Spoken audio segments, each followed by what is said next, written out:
থেকে গৌরদহ পর্যন্ত 5 কিলোমিটার যে রাস্তা, এই রাস্তায় কিন্তু দীর্ঘ 2 বছর ধরে পিয়াল দশা অবস্থায় রয়েছে।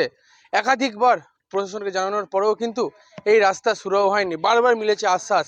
এই এলাকার যে মানুষজন আছে সেই মানুষজন কিন্তু এই রাস্তা দিয়ে রাত্রিবেলা যাতায়াত করতে পারছে না, এবং রাত্রিবেলা যখনই যাতায়াত করতে যাচ্ছে তখনই ঘটছে দুর্ঘটনা। আমি আমার ক্যামেরা পার্সনকে দেখাতে বলবো যে আমার পেছনে যে এই যে রাস্তা, এই রাস্তায় কিন্তু দীর্ঘ 5 কিলোমিটার রাস্তা রয়েছে, মধ্যখানে বড় বড় গর্ত।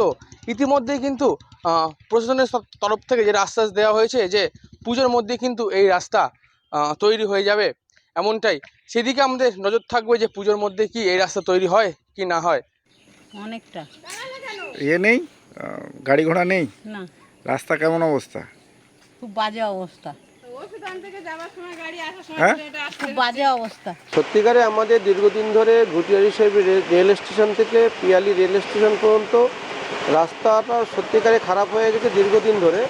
তো আমাদের ক্যানিং পশ্চিম বিধানসভার সম্মানীয় বিধায়ক বা মানবিক বিধায়ক পরেশরাম দাস, তিনি সত্যিকারে কাজের মানুষ, তার সঙ্গে আমি দীর্ঘ আলোচনা করেছি এই রাস্তার বিষয়টা নিয়ে। তিনি আশ্বাস দিয়েছেন আগামী দুর্গাপুজো বাদে কালী পূজা আছে, দেওয়ালির পরে এই রাস্তার কাজ শুরু হবে। উনি সেইভাবে আমাদের আশ্বাস দিয়েছেন। আমরাও আশাবাদী, মনে করি তিনি যেভাবে আমাদের কথা দিয়েছেন অবশ্যই তিনি কথা রাখবেন। কেননা আমরা এর আগেও আমাদের মানবিক বিধায়ক পরেশরাম দাসের হাত ধরে আমাদের এলাকায়, বিস্তীর্ণ এলাকায় পেয়েছি যে জলের ব্যবস্থা আমরা করতে পেরেছি। আমরা আশাবাদী এই রাস্তা অবশ্যই আমরা কালী পূজার পরে কাজ শুরু হবে।